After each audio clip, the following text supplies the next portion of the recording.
Alrighty guys, welcome back to Star Wars Review. Today I'm going to be reviewing Star Wars Rebels Season 2, Episode 1 and 2, The Siege of Lothal, which was directed by Brad Raw and Bosco Nige, and was written by Henry Gilroy, and was released on June 20th, 2015, which I thought was a good season premiere episode.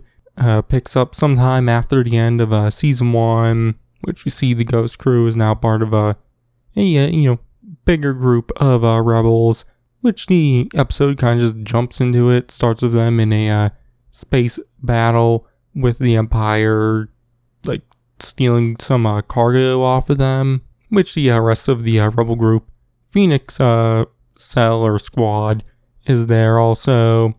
But they get the cargo and jump to hyperspace, which afterwards we see the Ghost Crew on the flagship with Ahsoka and the leader of Phoenix Squad, Commander Sato, which it seems like in the cargo they originally thought there was going to be shield generators, but it just turned out to be fuel, which is still useful for them. But Chopper then comes in with saying he has a transmission, which Kanan, who seems a little annoyed, tells Chopper to just play it, which Hera tells him to instead, cloak it, do a one-way transmission. So Chopper does that, and it turns out the transmission is coming from Joe, the Ithorian we saw in Season 1, who kind of ran the cantina we saw in the first season. But he's not the one wanting to speak with them, but instead, Minister Tua, who we saw in the first season, who was kind of the minister of Lothal and a part of the Empire, which we do see earlier in the episode, her speaking with Kallus and Vader about finding the rebels, and Vader kind of threatens her there. So she's speaking with the rebels to defect from the Empire, which the rebels, don't trust her, but Ezra senses the fear in her and believes her, which she says if they help her, she'll reveal some Imperial secrets, including what she says the real reason the Empire is on Lothal, which is a little more mysterious and involves Palpatine himself. So after some discussion, they agree to help her out and head back to Lothal. But afterwards, we see Hera, kind of arguing with Kanan about the way he was acting beforehand, definitely with the transmission and whatnot, which Kanan is seemingly a little upset over joining, a military operation, and how that's not exactly what he signed up for. What he says what he signed up for was robbing from the Empire and helping those in need.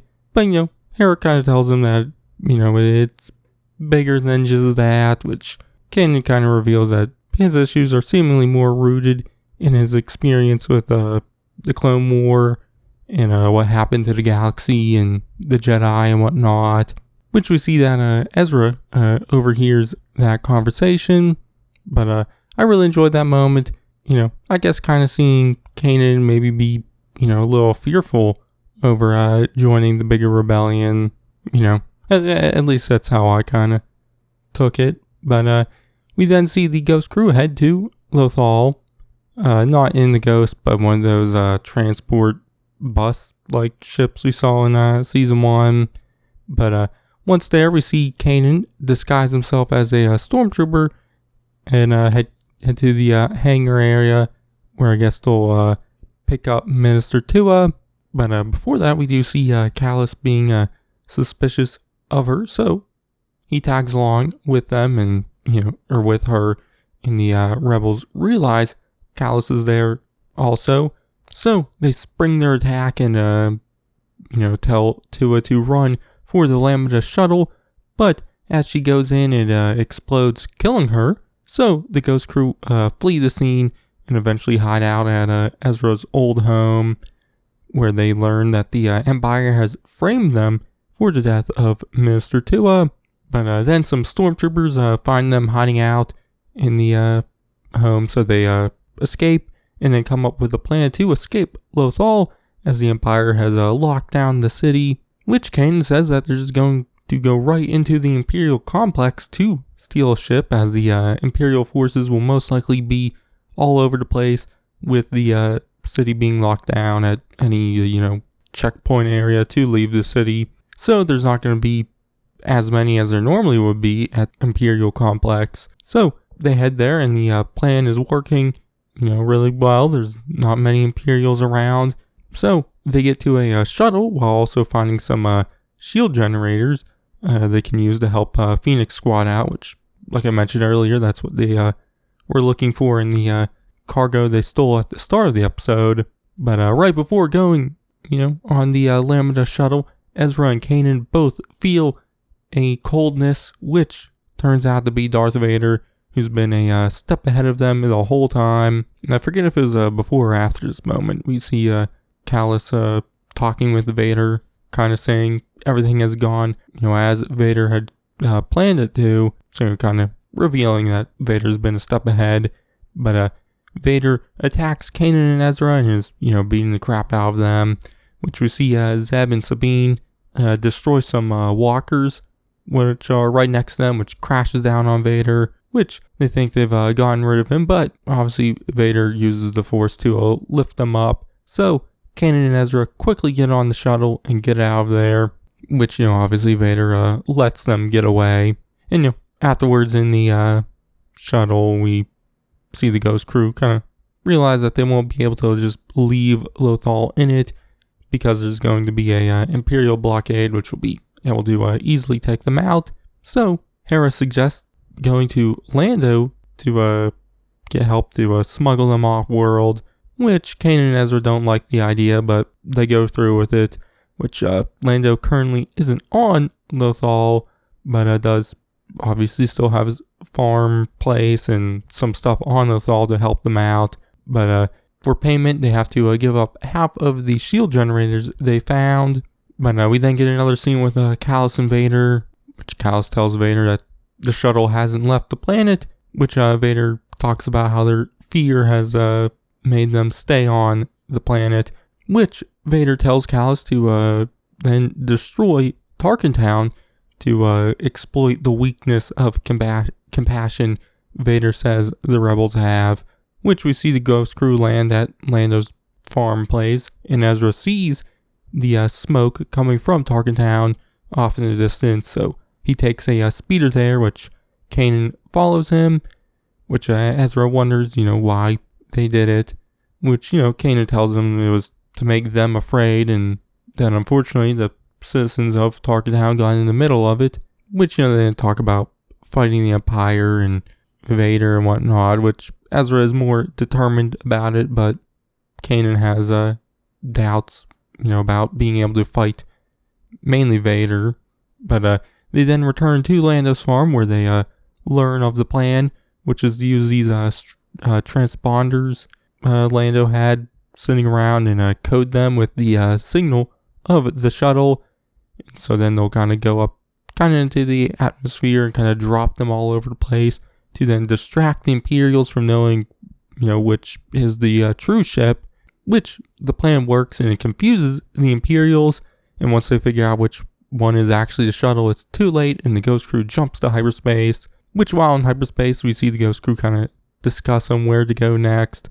Kanan, like I mentioned earlier, kind of was in the moments talking with Hera about his, not really wanting to join the military operation and wanting to go back on, their own. Kind of says that's what they should do, but we also kind of see Sabine kind of say the same thing, that they should take the Ghost and lay low for a little bit.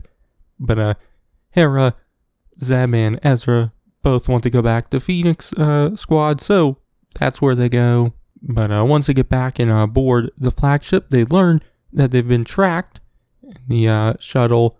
So Hera goes to warn Commander Sato, which right when she warns him, that's when Vader shows up in his TIE fighter, and it's only him. So they think they can take him on, so they deploy the squadrons of ships. But Vader is too much for them, so Hera and the others get in the Ghost, and are kind of able to hold their own out there against Vader. In the Ghost, we see Ahsoka and Kanan try to sense who it is in the tie, which Ezra then says he thinks it's Vader because he feels the same coldness he felt on Lothal, which is when Ahsoka finally senses who it is, and that it, is Vader and therefore Anakin, which kind of makes her pass out. But in the space battle, the Rebels' flagship is too damaged, so they abandon the ship and get into the other ones and jump to hyperspace, which around that time, some Star Destroyers, come out of hyperspace into the space battle. So Hera makes a plan to kind of catch Vader and the Star Destroyers' tractor beams, as the Star Destroyers aren't firing at them. So she goes in between them and jumps to hyperspace at the very last second, kind of right when they're deploying the tractor beams, which, instead of catching the Ghost, catches Vader, which I enjoyed the moment after that of the Imperial officers realizing what they've done. But we then see the Ghost back with the Phoenix Squad, and we see Ahsoka talking with Kanan and Ezra about Vader, which Ahsoka lies, telling them that she doesn't know who it was. But the episode ends with Vader speaking to Palpatine about Ahsoka still being alive and in league with the Rebels. So Palpatine tells Vader to send out another Inquisitor after them, and that's where it ends. So, like I said, I thought it was a good season premiere episode. Had all the stuff you'd expect in a premiere, so I enjoyed all that. I liked everything with Vader and the return to Lothal. I also like seeing the Ghost Crew kind of work with the bigger Rebel cell and Kanan's doubts with that and whatnot. So all in all, a good episode. I quite enjoyed it. My grade is going to be an A-. So yeah, but that's going to be it for this one. Next I'll review episode 3, so you can check that out then. But in the meantime, check out all my reviews on season 1 and all my other Rebels related reviews. So yeah, but that's going to be it for this one. I've been Star Wars Review, and I'll catch you guys in the next one.